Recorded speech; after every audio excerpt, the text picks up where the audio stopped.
Hey guys, my name's Courtney. Today I'm going to be showing you how to reinstall some sensors as you can see, I have an Audi Q5.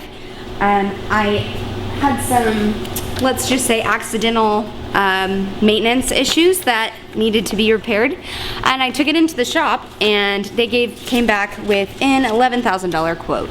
So that obviously is not feasible for me.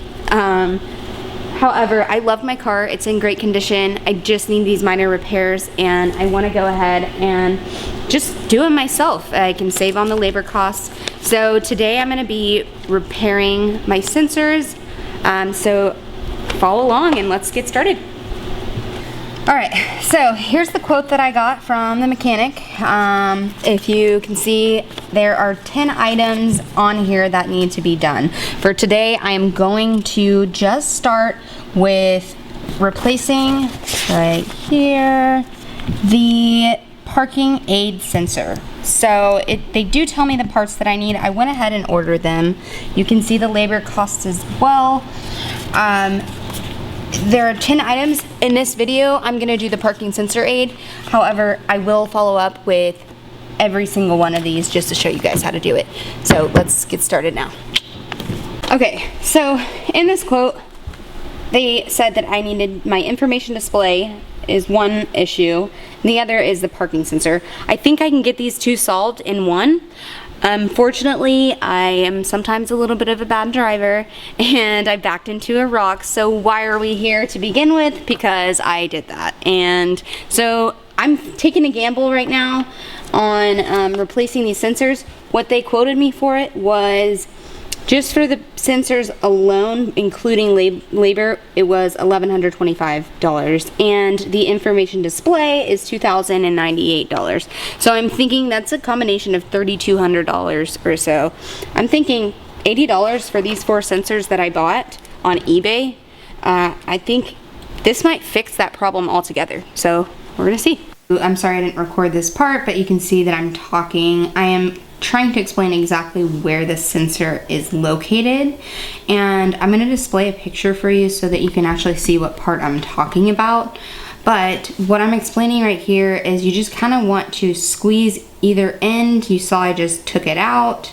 You squeeze either end of that little black clip, and you're just going to pull to the right depending on what sensor you're working on. Just pull to the right, and if you have like a little pick tool that you can use just to kind of start pushing from the outside and, you know, pulling in from the inside. Now I am installing our new sensor, and this is a very simple part. You just kind of pop it in there, and then you'll want to reclip the electrical fittings right there. So once you can get that in, as you can see, I'm struggling just a little bit. And of course my dog's not helping me. I know you saw him at the beginning of this clip.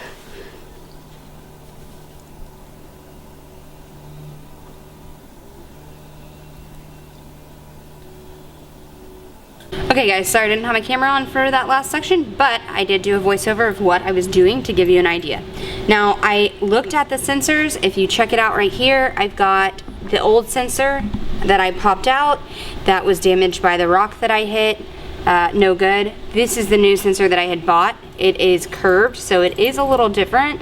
So if you are going to purchase your sensors, go ahead and make sure you've got the correct size one that'll fit in there. However, this does fit. It's a good fit. It was just this one sensor that got damaged. I got the sensor out. As you can see, I did order 4 of these brand new sensors. However, you can see the difference in the sizing. This is actually you've got 4 different sensors on the back. These ones right here go to the outside, and unfortunately I bought 4 outside sensors, and this straight edge one is for the inside. So I'm gonna have to reorder this in the right form, obviously.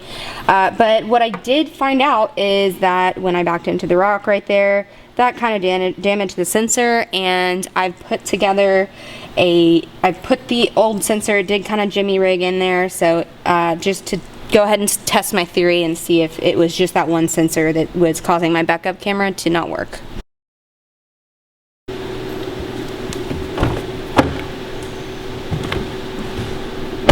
Alright guys, so here's the final test. Did this sensor work? I'm gonna go ahead and start my car. Oh wait, safety first. And we are in park right now. I'm gonna go ahead and switch us into reverse. When my screen comes on. Oh! There we go. Got a working backup camera. Let's ride! This did fix my backup camera, so that is awesome. Basically 2,000 bucks and 1125. That's 3,200. This was 80 bucks, y'all, just to replace that myself. And I promise you, it was like a 20-minute replace. Easy to save a lot of money. All right, y'all. So super excited. I got that part fixed. Minor setback because it was the different size, but no big deal. I'm gonna order the right one. For now, it works great. My backup camera is working. I hope this was helpful for all of you. This was a super easy project. Anyone can do this. I would love to like, subscribe, follow me for more videos as I go through this journey and check off all of these items on my list on a budget.